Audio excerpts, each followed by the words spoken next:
Welcome back to 100 Pounds Down, where we preach the gospel of GLP-1 and the word is good. I'm Kristen DiBiase, and after a lifetime of struggling with obesity, I lost over 41% of my body weight on tirzepatide, also known as Mounjaro and Zepbound, and I'm never going back. If you've been considering starting anti-obesity medications like these, Ozempic or Wegovy, you're already in the middle of your journey, or you're heading toward that maintenance phase and wondering, what comes next? Bring it in. Well, hey, everybody. So I am traveling again for work this week. So I've been working hard to make sure that you have got episodes that you can watch while I am gone. This time I will be traveling to Baltimore for the AHEAD annual conference. AHEAD is the Association on Higher Education and Disability. It is one of the most rewarding parts of my work outside of what I do here on the channel to be an advocate for students with disabilities. As a person with multiple disabilities myself, and over 15 years of work in disability advocacy, it's so important to me that we have a society that becomes more accessible.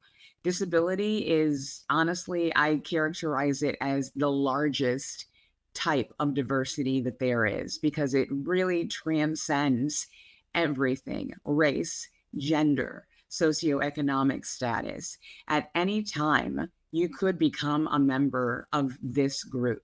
And if you are lucky enough, you someday will possibly age into this group. And so it's so important that we stop seeing people who have disabilities as others, and we start seeing it as an us issue, because we really are all people who at any moment could be a part of the disability community if we aren't already. So me off of my soapbox. When I get back, I hope that anyone who is interested or is just looking to learn more about cruising will join me for my Christmas in July travel event.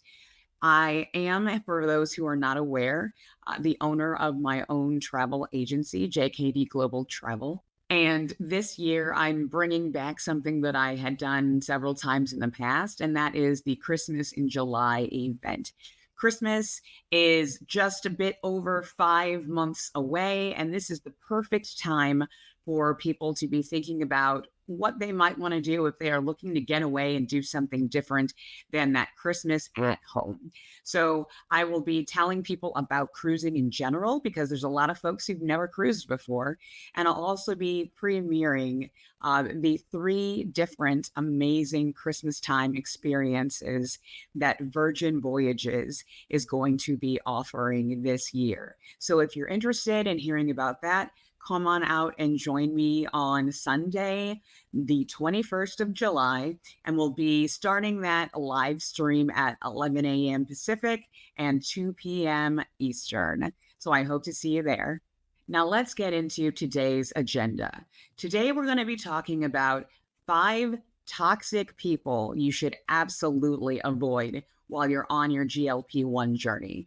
And we're going to point out, how do you know it's them? And then we'll talk about, what do you do if you encounter them? So let's get started.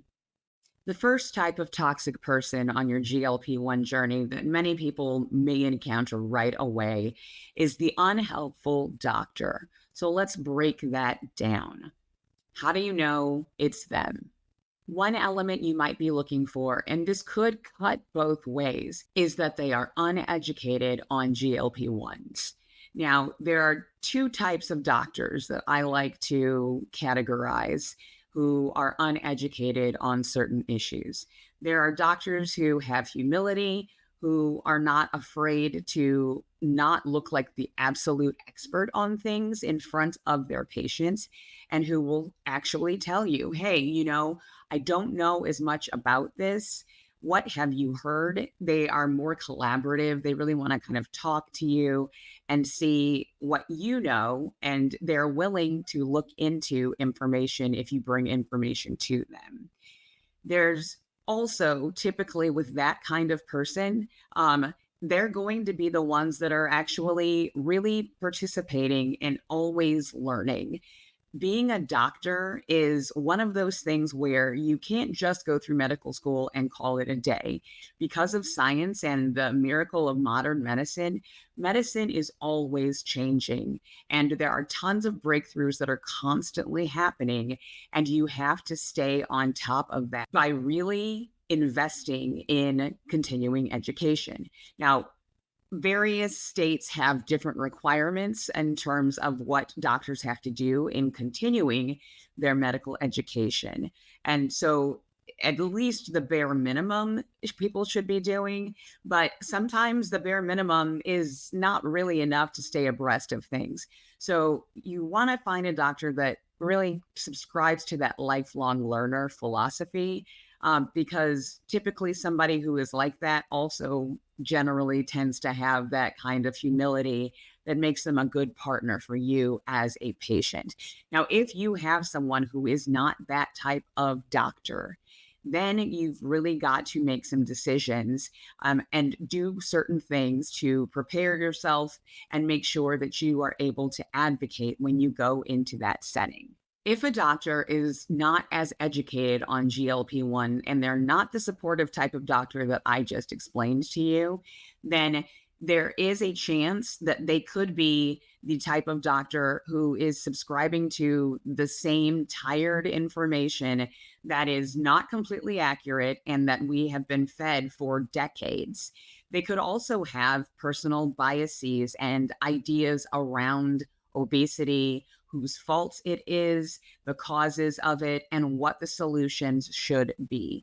That can be dangerous when we have science now that absolutely supports that this medication is becoming really the frontline approach for obesity. Now, if you have someone who does have that kind of bias or a God complex where they are treating you like they are the ones who are the experts around things, you're going to see that come out as possibly condescension if they're not listening to you, or if they are too conservative in their approach to treating the issue if you've brought it to them. Now, what can too conservative an approach look like? Now, as I've noted, people who are the doctors that are the most knowledgeable in these medications are going to be endocrinologists and obesity medicine specialists. But that is not to say that there are not general practitioners or primary care physicians that also know a lot about these medications.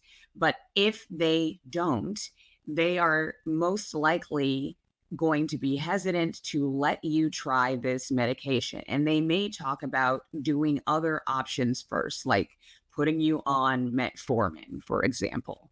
A lot of people in the past have been put on metformin as a first step. However, most of the time, you're not going to lose significant life-changing amounts of weight by being put on metformin. It has been helpful for a lot of people, especially if you're taking it because you do have diabetes, or you are trying to get a hold of your metabolic issues. It's not to say that metformin is a bad thing. It's absolutely still a great therapy that should be advocated for, but by itself, it just doesn't have as great of results as GLP-1 medications have. And that's why most folks who are working in the endocrine medicine area or in obesity medicine are saying that using a GLP-1 is really the first route that you should be going, because this is now the standard of excellence in treating obesity. So if someone is trying to have you start at another stage and really just try something that is not a GLP-1 medication, that's a clue that they may be moving a little bit too conservatively for your needs, especially given what we know about these medications. If a person has biases around obesity, you're going to immediately know what that looks like. That's going to come in the form of not necessarily just telling you to exercise, because exercise and diet are absolutely always going to be a piece of the conversation. But if they are kind of advancing those two ideas without the idea of looking at a medication, particularly if you already have medical indications that your doctor is aware of that show that you would possibly be a good candidate for a GLP-1 medication, that is going to be, again, another sign that this doctor is not listening to you and is maybe operating from a place of bias around obesity. One other thing that I like to caution people about is if the doctor is dissuading you simply because of the cost of the medications. While on one hand, there can be doctors who are coming at that from a holistic viewpoint, which is, I think, is really admirable, because most doctors, yeah, they sometimes act like they're practicing medicine in a vacuum, and they're not. Their patients are living in the real world and have real world concerns, and money is one of those concerns. And the cost of medications, the cost of various therapies, whether or not a person is on different types of insurance, all of those are important things that absolutely should be taken into consideration when a doctor is making their recommendations. So I'm not saying that just because a doctor brings up the cost of the medication, that that is a red flag. It can be a red flag if the doctor is bringing up the cost of the medication and then summarily just saying that they're not going to go that route with you because of how much the medication can cost. There are a couple of things that could be underpinning why they are doing that. Number one, it comes from that idea of there's some doctors who think they are gods, and those type of doctors think that they absolutely know best for you and are a little bit, in my opinion, overstepping their role as your physician. Um, I really encourage people to look at the physician and patient relationship as a partnership.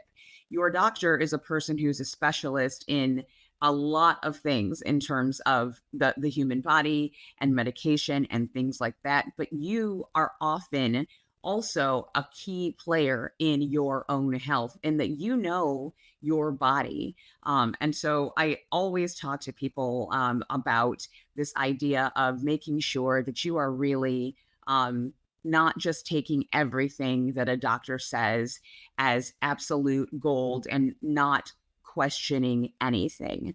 Um, the other piece of why it could be something that that doctor is doing to dissuade you is because we know for a fact, we've heard people talk about it in forums. We've heard people talk about it in news articles. We've heard people talk about it on, channels that are devoted to talking about GLP-1 journeys and weight loss, that there's a lot of red tape and paperwork involved in going through the insurance approval process for getting these medications if you're trying to get them covered by your insurance. And there are some doctors and doctors' teams that are not interested in kind of going down that road of dealing with that paperwork process. I have heard from people whose doctors just don't want to go through the gamut of what needs to be done to either code what they are trying to do for you in the proper way so it adheres to what that insurance company needs to see in order to process the certain types of diagnoses that are necessary for you to get your coverage done. There are people that are not interested in, going through the process of writing up in sufficient detail the documentation that's necessary for prior authorization. Some of this sometimes does come down to, I'm going to call it laziness, the laziness of a doctor's medical staff or that particular doctor because of the volume of people that they are seeing. They don't want to do that. And I personally, I'm not a fan of that. I think that any doctor who's worth their salt and actually cares about their patients, and really wants them to be as healthy as they can be, it's up to them to have a staff that understands the process, and if they don't know that process, to go about learning and figuring out that process. There are some people that I know who have got doctors and their medical teams that are great about that, because we're in a place right now where we are seeing that these medications absolutely are life changing and life saving. And it's critical and it's that important that even though the insurance companies aren't quite caught up to where everyone else is seeing we are definitely going with this, that it is worth it for your health for them to be in your corner and help fight for you to be able to be on the medication in a way that's not detrimental to you financially, if at all possible. So, what do you do if you come across a person who is the unsupportive doctor? Your optimal choice is to don't pass go, do not collect $200, don't even bother going to the primary care physician. Skip over that and just go directly to either an endocrinologist or an obesity medicine specialist, because you know that those folks are going to know everything that they need to know about this type of medication. And they're going to have practices, policies, and procedures in place that help you navigate that thicket as you are going through the insurance process, if that's the route that you want to take. Now, what I will say with that is, depending on the type of healthcare system you are in, depending on the type of insurance that you have, there may be a requirement that you're absolutely required to go to your primary care physician first. So before you even kind of go about doing anything, the first thing I want all of you to do, if you're looking at trying to talk about going on a GLP-1 journey with your doctor, is first check the summary plan document for your insurance.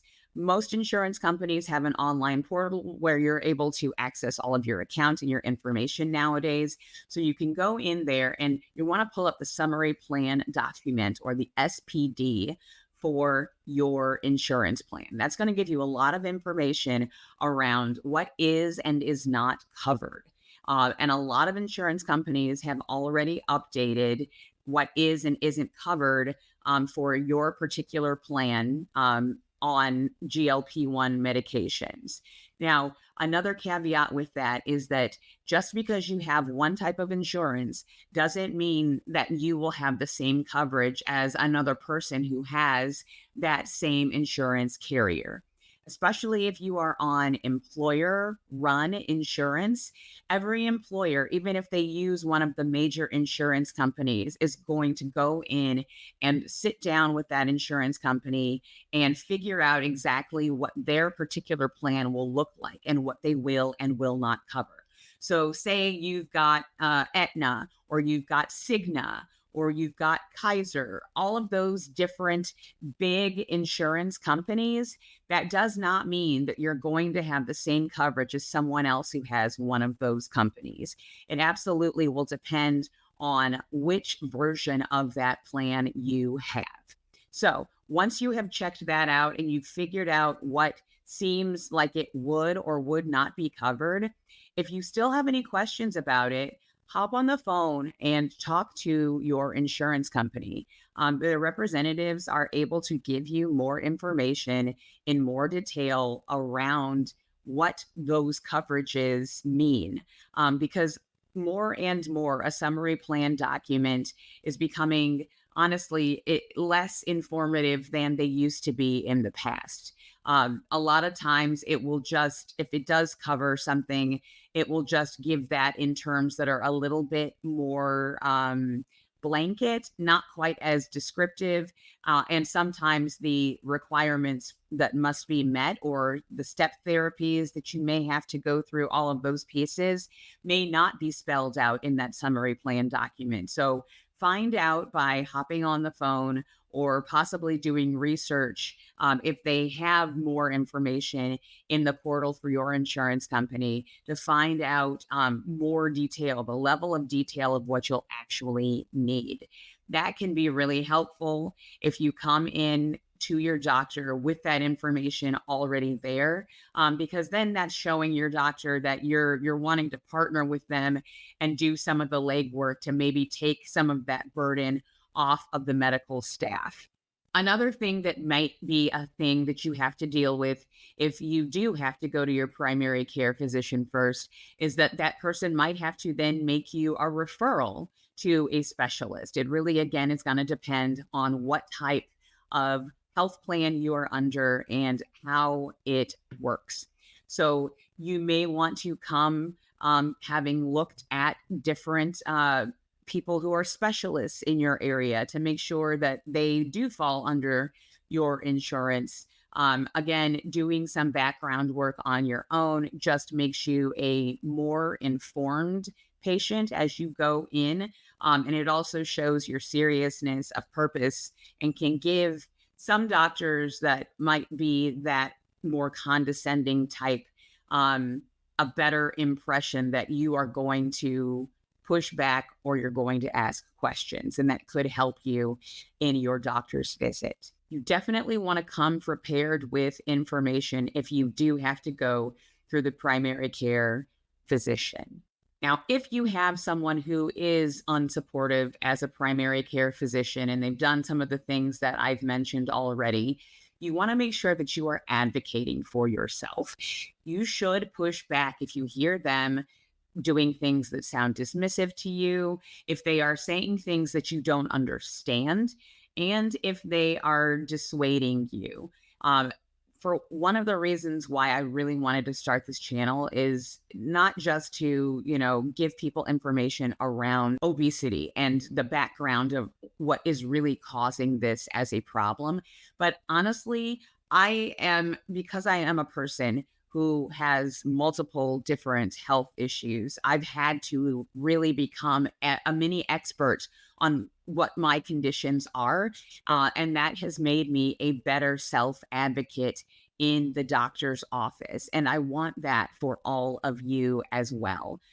Because at the end of the day, doctors are humans just like the rest of us. And that means that they do come in with biases.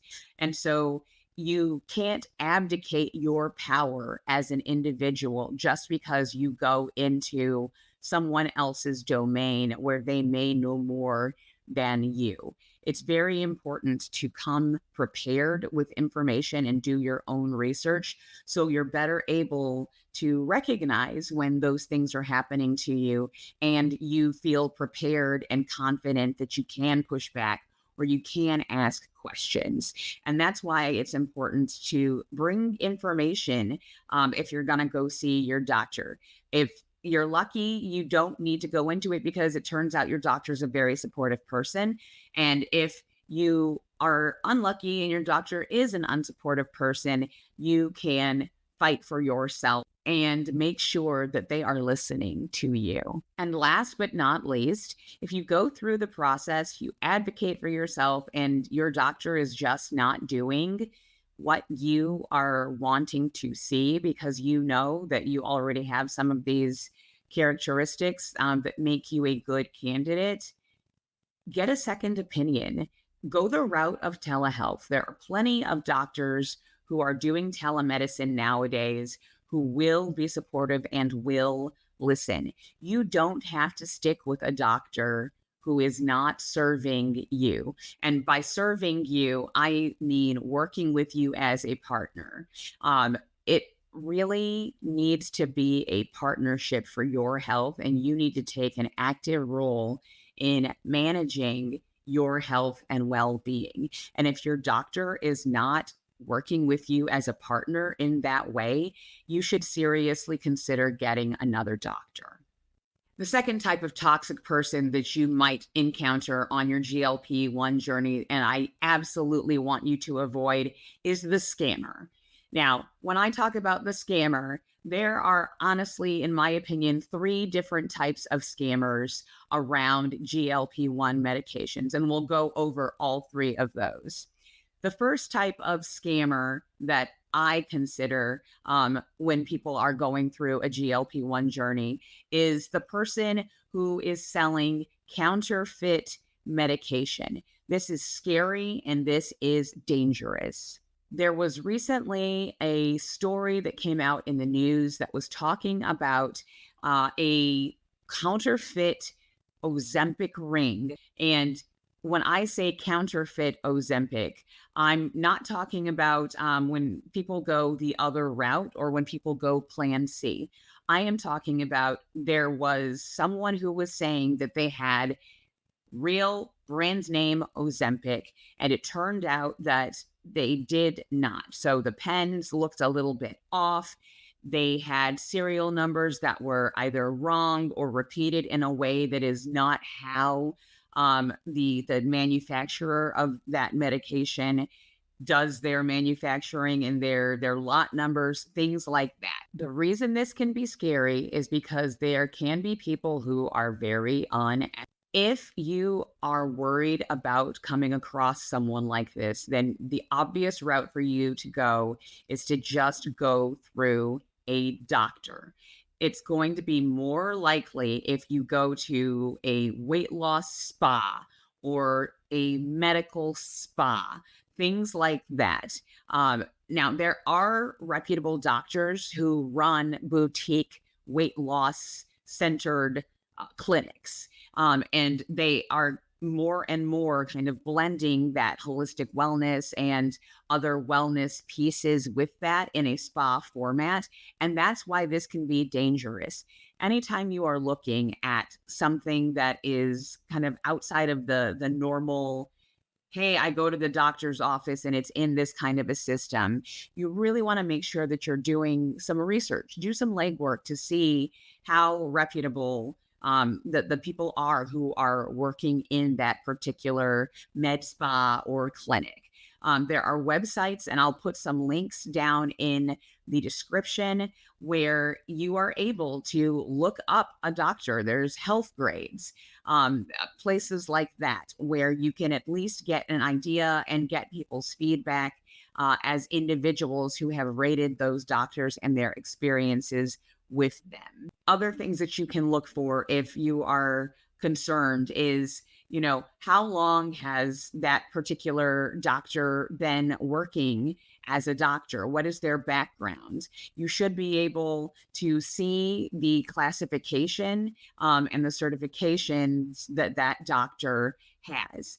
A red flag is going to be if that doctor has their training in an area that's not really tied to weight loss, that's not really tied to internal medicine or endocrinology or obesity medicine. If you're looking at a general practitioner and you are not sure whether or not they are in this area and have enough specialty, look and see what kind of certifications they have. Look and see what their previous history and their work history has been. So you can feel comfortable as to whether or not this person is a doctor who is above board. Now, a lot of the medical clinics will say that, there's a doctor that's there, but if you're not meeting with the doctor in these medical spas, even if there is a doctor that's kind of there overseeing things or they have their name on the website, another red flag is if you go to that medical spa and you're not really meeting with the doctor. If you never actually meet with the doctor that's running that medical spa, that's a red flag. In my opinion, it doesn't mean that the things that they're going to end up prescribing to you are necessarily counterfeit and dangerous. But again, a doctor should really be having oversight of their process. And if you are going in person to a medical spa and you are not meeting with the physician who oversees that office, that's a warning. And I wouldn't work with someone who is doing that. Now, the next type of scammer you're going to see, honestly, is a non-reputable um, organization that is manufacturing Plan C. Now, as you may know, I've mentioned this a few times in various videos that I have done. We do not discuss Plan C on my channel here because there are restrictions and requirements that I do not want to run afoul of on YouTube. But for those who don't know, there's a running joke that someone made on Reddit, and I loved it, and so I've been going with it ever since. It says Plan A. Like, I went to my doctor and I tried to go through this process, and oh my gosh, it was so expensive. And so then I tried to, Plan B, like figure out the coupon and see if that could work. And the coupon changed. And so now I'm going to Plan C. And so a lot of people, on social media or in the subreddits that are around GLP-1 medications and GLP-1 journeys, have a running joke about Plan C. But we do not talk about that much on my channel at all. If you are interested in learning about saving money on GLP-1 medications, you can go to my website. But generally, when we are talking here, we're talking about tips and tricks that are generally applicable across any type of configuration of GLP-1 medication that you are taking. But I generally, on my channel, will be talking about Zepbound and Mounjaro. The third type of scammer that I want to address, and I've been wanting to talk about this for quite a while now, it has honestly gotten to the point where it's so crazy that TikTok actually has cracked down on their algorithm around people that are providing GLP-1 related content, is the supplement industry. So here's what I've got to say around supplements. If it is something that involves GLP-1, there is no supplement that is going to do what these medications do. I don't care what they call it. I don't care if they say it's nature's Ozempic or nature's Zepbound. There's no such thing, okay? The way that these medications work, and if you haven't seen how the medications work, I encourage you to go through my GLP-1 bootcamp series.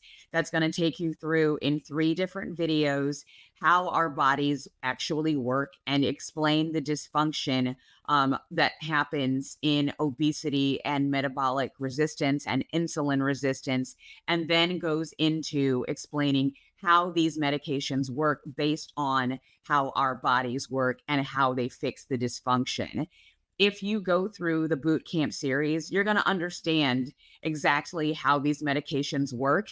And that's going to explain to you exactly and obviously why no supplement on the market is going to do what these medications do.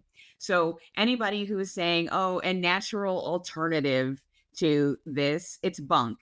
Anybody who is saying that they're selling a supplement and it has the words GLP-1 on it, and you can buy it online without a prescription, or you can go in to, GNC or any other place that sells supplements, or you go into Walgreens or Rite Aid or wherever, and you're in the diet section and it says something about GLP-1 on the outside of that container. BUNK, absolute BUNK. There is nothing that can replicate or be an even close to similar alternative to GLP-1 medications that you can get without a prescription. So please do not waste your money. There is a guy, and I'm not a subscriber of his channel, but I recently came upon him, and I will figure out who he is and put his link down in the comment section after this, or in the description, and I'll try to throw that information in here. But his entire channel is basically about kind of debunking and going through supplements, it was eye-opening. A really great channel. And so if you ever have any questions about supplements generally, his channel is a great one to follow. But if it says something about, oh, GLP-1 alternative, forget it. Don't even bother with it. There is nothing right now that can get anywhere close to simulating, emulating, or even coming close to the results of the prescription GLP-1 medications. And those supplements will not do the job. They do not work in the same way that these do.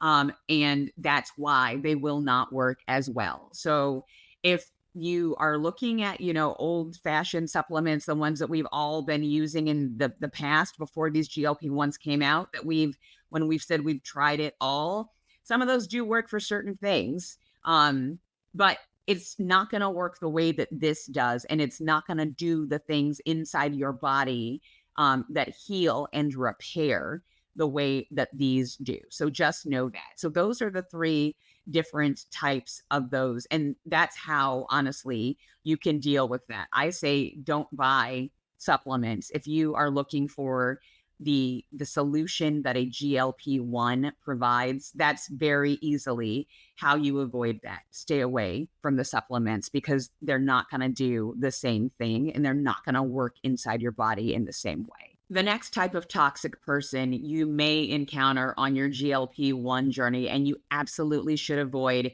is the true believer. Now let's talk about the true believer. The true believer is a person who thinks that diet and exercise alone are the only acceptable and proper way to lose weight and to change your metabolic health, bar none. And they think that GLP-1 medications are cheating or not necessary, and they are going to try to debate you or fearmonger you. That is what you are going to see if you are dealing with a true believer. Other things that you probably will notice if you are dealing with a true believer: their level of emotional investment in trying to dissuade you from going through a GLP-1 journey is disproportionate to often their relationship to you, or the role that they play in your life. So be that people who are online trolls, be that people who are in your family, but are not people who are contributing to your finances, or contributing to your household, things like that.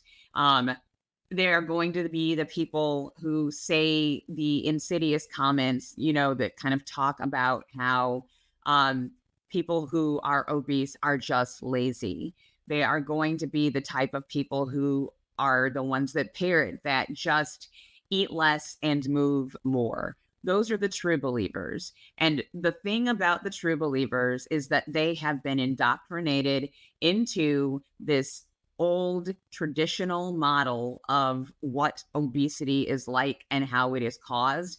And they don't have this new understanding and education of how the body actually works and how these medications are an important tool for clearing and righting metabolic dysfunction.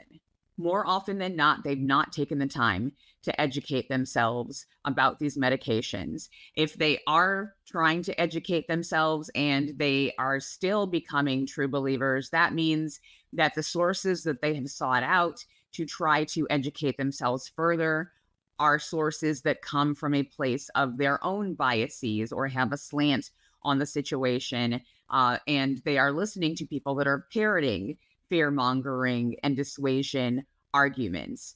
So you're going to see, the people that are like the Jillian Michaels of the world who are saying that there's only one really safe way to do this, and it's not GLP-1 medications. You're going to see the people that are doing that where they are looking at all of the possible risks and they are looking at the negative side effects, and they are really trumpeting those and overblowing their incidence. They're going to point to the worst case scenarios And they're going to point to what happens with people who are either no Zempics or slow Zempics. As I talked about in one of my previous videos, they're going to be pointing toward all of the negative possibilities around GLP-1 medications, and either downplaying or outright ignoring or lying about the positive aspects of GLP-1s. So you really have to watch out for the true believer. Now, what do you do when you encounter a true believer? Well, I'm a person who believes that preparation is the best way to be able to deal with someone who is coming at you from that standpoint.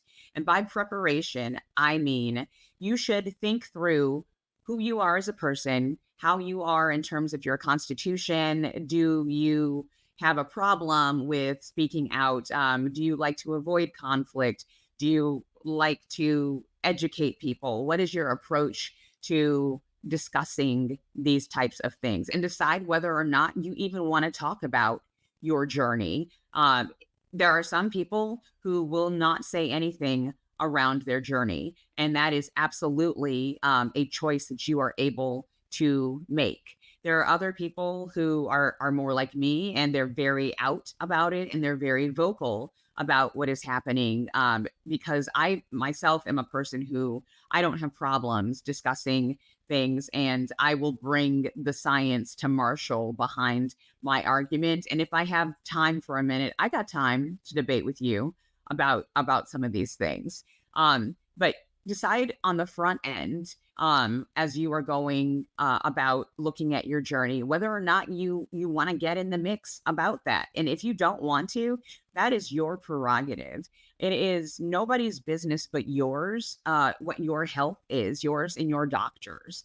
And so if you don't want people talking about that, you don't have to talk about it. Now, one of the things that people ask me about, and have an issue around, is what if you don't want to talk about it? What can you do?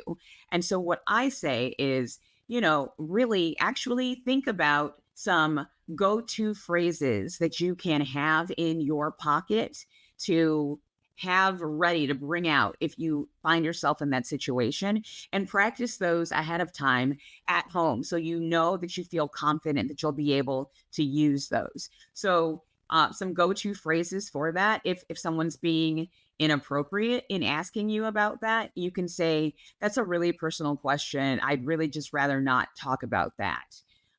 If someone is asking, but they're not being rude, you can still use that, because it is a very personal thing that you don't want to talk about. You can also do things that are like redirects, where you can say, if someone is coming at you and they're doing it via giving you a compliment, you can say, thank you, I've just been making some changes, but what about you? How have you been? If you're just meeting them, change the subject, things like that. But come up with some of those examples of what you can do to respond ahead of time when you're at home, not in the situation, not in the pressure of that moment arising, and get used to practicing saying those things so you feel confident. So when it does happen, you can jump right to it, and not get flustered.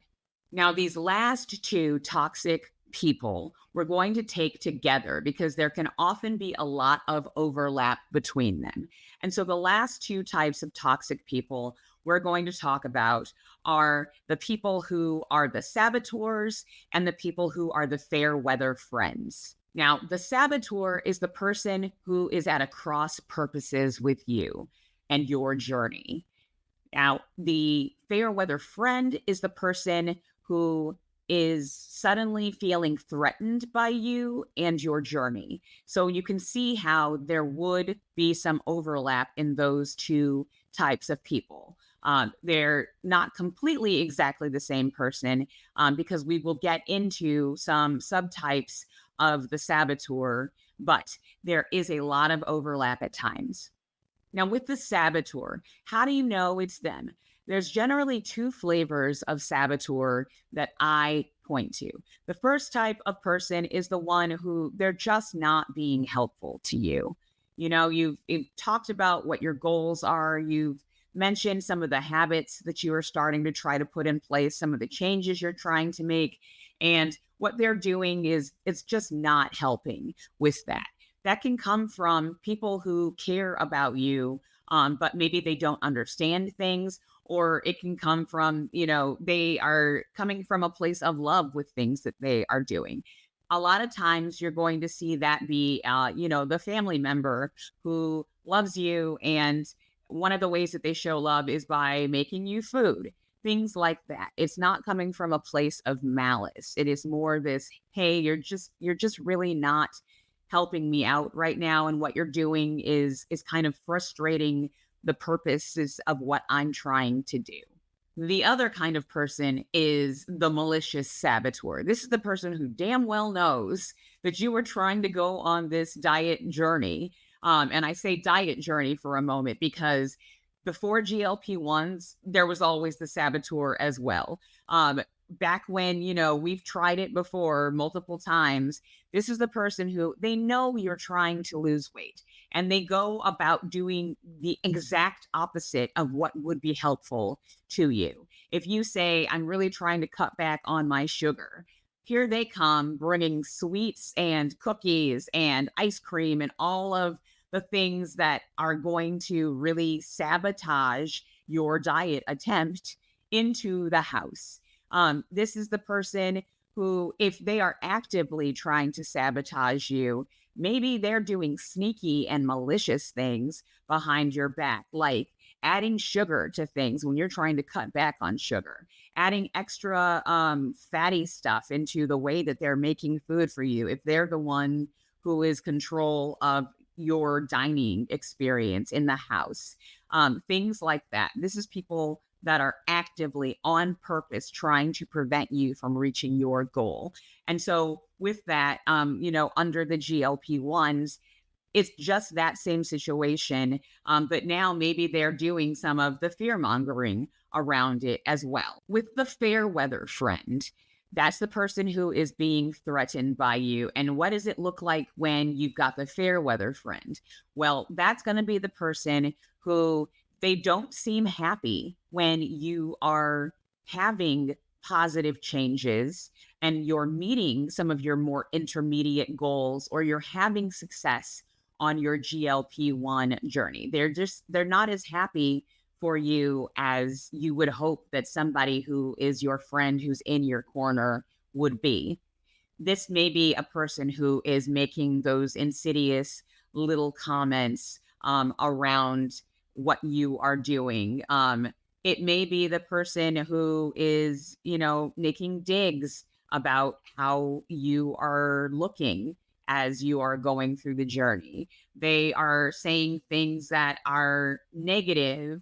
Maybe they mention the number of times, if you have done this before and they've been around, that it didn't work, and they're pointing that out to you. They're just not being supportive, but they are really being negative as well. And what is behind this? As I said, it's them. It's their insecurity around you going on this journey. If you change, will they have to change?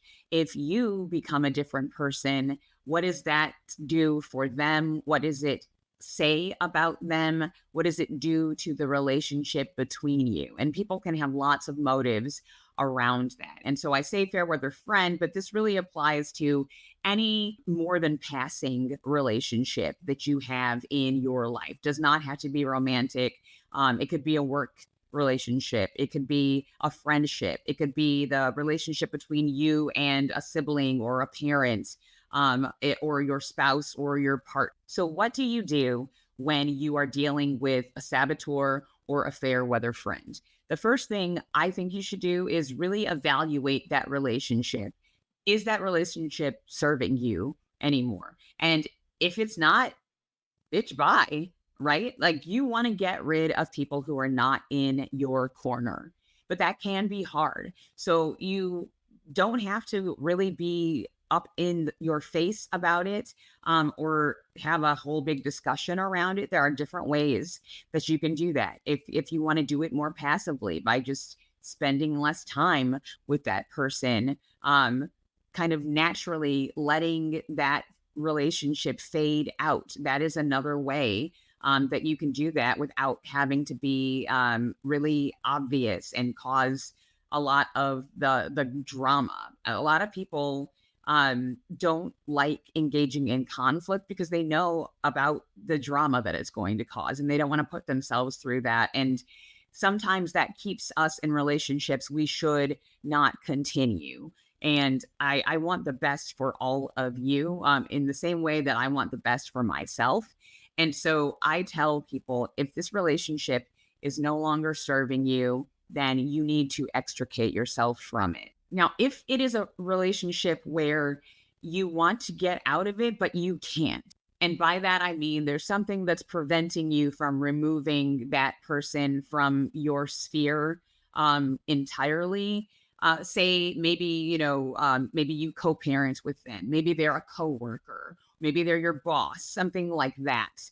If you're in the professional setting and this is a coworker, you may have to professionally check them if they are a colleague and that person is not your superior.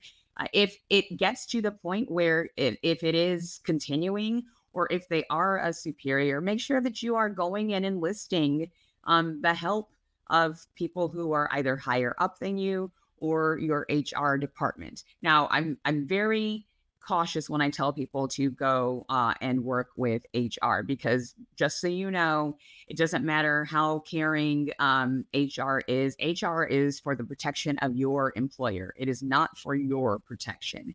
Always remember that. So if you know that you're in a dysfunctional or kind of toxic atmosphere at your organization, just know that if it does not serve you to go to HR, don't do that. I always warn people about that, because sometimes that dysfunction goes all the way to the top. Now, if that relationship is important to you, but there's just this one piece around that, and you feel like you want to put in some effort to repair, then have a conversation with that person and sit down with them. You can talk to them using I statements and letting them know, often with some concrete examples to back up what you are saying. So it's not just how you are feeling. I tell people to lead with facts, and then you can talk about how those facts then made you feel. It is kind of a two-part process for me, because so many times when you're in a conversation and you're just talking about how you feel, people will try to turn that back on you and make it seem like you're being over emotional. That's why I like to recommend a scaffolded approach. You are talking about emotion, but using reason. That's what I tend to recommend for people. If that person is someone who is a good friend, who is worth keeping in your life, they will hear what you're saying, they will listen, and hopefully they will change those behaviors. Because ultimately, at the end of all of this, when you've got that fair weather friend and they are doing and saying things, it's really not about you. It's all about them. So that's the tea on people you need to watch out for on your journey and what to do if you actually come across them. If you think weight loss injections could be right for you, absolutely. Go and talk to a medical professional, preferably an endocrinologist or an obesity medicine specialist, because those are the doctors who know these medications the best. As always, I'm not a doctor and I'm not sponsored by any pharmaceutical companies. I'm just one woman who's sharing her own experiences and giving her own opinions. And if you find this channel helpful, make sure to hit that trifecta: like, subscribe, notifications, and I'll see you on the other side.